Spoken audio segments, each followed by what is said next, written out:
Let us discuss the solutions to quiz 1. Question number 1, mark the options that are correct. Well, we all know that a statement is nothing but a sentence that has a true or false value, but never both true or both false or neither. Therefore, the first three options A, B and C are all wrong and only option D is correct. That is nothing but proof by contradiction. To prove a statement, it is enough to show that the negation is false. Question number 2, which of the following English statements are appropriate ways of stating that P implies Q? Note that P implies Q is trying to say that whenever P is true, Q is true as well. So the first option, Q follows from P, is a perfectly correct way of saying that P implies Q. Now before going to option B, let's first see option C. Q is a necessary condition for P. What does this mean? This means that if P is true, then Q must necessarily be also true. That's what it is saying. Q is a necessary condition for P. That's essentially the same as saying P implies Q. Then P is a sufficient condition for Q. That's option D. That's also correct. That's just saying that whenever P is true, Q will be true. That's just another way of saying that P implies Q. Now, look at option B, which says P is a necessary condition for Q. That is saying that whenever Q is true, P must be true. But that's not always the case. It is very possible that Q could be true, but P is false, but that still means that P implies Q is true. So option B is not a correct translation of the logical statement P implies Q into English. Now let's look at question 3, which says which of the following statements are true? If 4 is even, then 7 is odd. Here both the antecedent 4 is even and the consequent 7 is odd are both true, therefore the statement is true. If 8 is even and 2 is not prime, then 3 greater than 5. Here the antecedent is actually false because 2 is in fact a prime number. Therefore it really doesn't matter what the consequent is, the statement is true regardless of what the consequent is. The next statement, it is not the case that 5 is even and 7 is prime. So there is an and connective here, and we are asking that it is not the case. That means if one of the statements involved in the and is false, we are done. It's going to be a true statement. And here it is written that 5 is even, which is a blatantly false statement. Therefore it is not the case that 5 is even and 7 is prime. And the last statement, any natural number which is not prime must either be even or odd, is obviously a true statement. Now let's look at question number 4. Which of the following relationships are possible between three sets A, B, C? A is an element of B and A is a subset of B. This is certainly possible. Just consider some element, let's say 1. Just consider the set that has the element 1 as well as the set that has element 1. This will satisfy both 1 is an element of the set and 1, the set with 1 is a the set with 1 will both be an element of this set as well as a subset of this set. Now the possibilities B and C are actually ruled out by the various axioms of set theory. I want you to sit down and figure out, now that the quiz is over, which axioms actually rules out B and C. Now the fourth part, there is a set D such that D is subset of A, B, C, but A intersect B intersect C is empty. Well, that set D is nothing but the empty set. Okay. Now question number 5. Which of the following is true? To prove for all n P of n is true, it takes only one example. No, that it cannot usually be the case. To prove that for all n P of n is true, it takes only one example. That's not really correct. For instance, if you want to prove that the square of an odd number is an odd number, you have to show it for all odd numbers. You can't just say 3 squared is 9 and therefore you're done. That's not allowed. To prove there exists n P of n is true, it takes only one example. That's correct. To show that there exists n P of n is true, all you have to do is exhibit one element that satisfies the property P and you're done. So one example is enough. Whereas the next statement, to prove for all n negation P of n is true, it takes only one example. That's a false statement for the same reason as option A.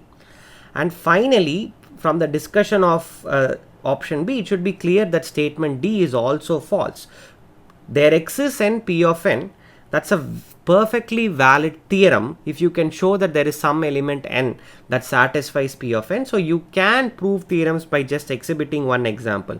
For instance, one famous such theorem would be the existence of a single prime number, that we define a prime number and to show that there is a prime number, you just have to exhibit one example, namely 2 will be enough.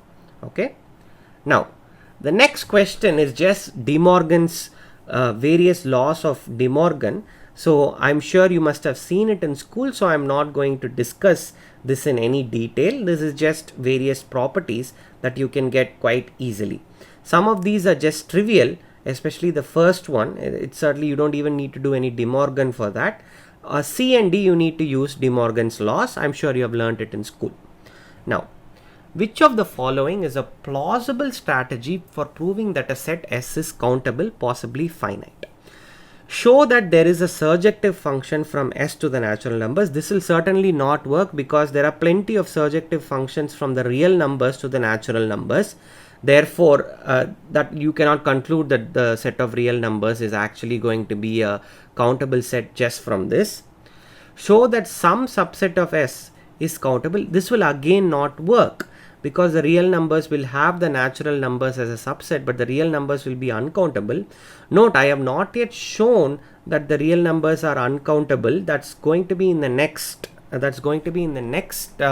week, but really I'm just illustrating with the real numbers. You can use other examples that have already been dealt with in this particular week to see that option A and B cannot possibly be correct. Now, option C says find an injective map from S to the natural numbers. This will certainly work because using this injective map from S to the natural numbers, it's easy to list down the numbers of S, and as we have seen, if you can produce a list, that's enough. Option D is just a theorem that we have shown. A countable union of countable sets is countable. Therefore, we have already shown this, so there's nothing more to be said there. Now, let's look at the number 8. The power set of S is often denoted by 2 power S. Which of the following is a plausible explanation for this notation? Well, the first option is just nonsense. I just wrote whatever came to my mind. Since the power set of a non-empty set is always has a larger cardinality, the notation 2 power S is natural. No, that makes no sense whatsoever. Now, option B is actually correct. What is it saying? Any subset of S is uniquely determined by a function f from S to 0, 1 in a natural way and vice versa. Take any subset and look at that function from S to 0, 1 defined by f of x is 1 if x is there in that subset, f of x is 0 if not. Okay, so this way you can set up a correspondence between subsets of S and functions from S to 0, 1. Now, if S were a finite set, then it's very clear that the collection of such functions, there are exactly 2 power cardinality of S functions if S is finite.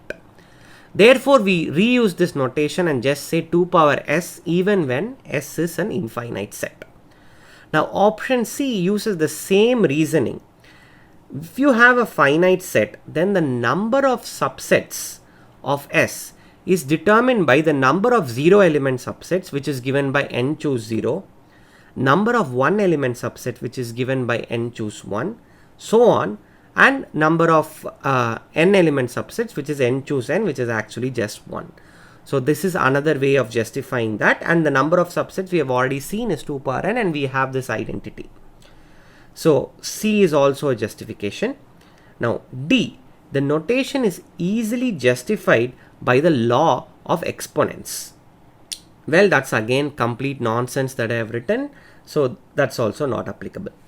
Now, question number 9. Consider the relation defined on n cross n by m comma n and r comma s are related if GCD of mn equal to GCD of rs. Then which of the following is true about the relation? It's obviously reflexive, it's obviously symmetric, and it's obviously transitive. Therefore, option D, it is reflexive and symmetric but not transitive, is wrong. So the 10th one is just various properties of how functions behave under subsets. So I suggest that instead of me discussing this at length, you work it out in detail. The way to show whether these things are true, f inverse of union of bi is union of f inverse of bi. Just start with an element x on the left hand side, show that it's there on the right hand side, and vice versa. You can do these for the first three. Now option D, f of f inverse b1 equal to b1, that will not be true, because this function f need not map to every single element of b1. That need not happen. There could be many elements in b1 that have no pre-image, so there's no reason to expect f of f inverse b1 to be b1. And similarly, if a1 is subset of a, then f inverse of f of a1 equal to a1. This is again something that you cannot expect. It can happen that there are elements outside a1 that map to the same element in f of a1, right? That's possible. It's possible that f of a1 has pre-images outside a1 as well. So option E is also false. So this concludes the discussion for quiz 1.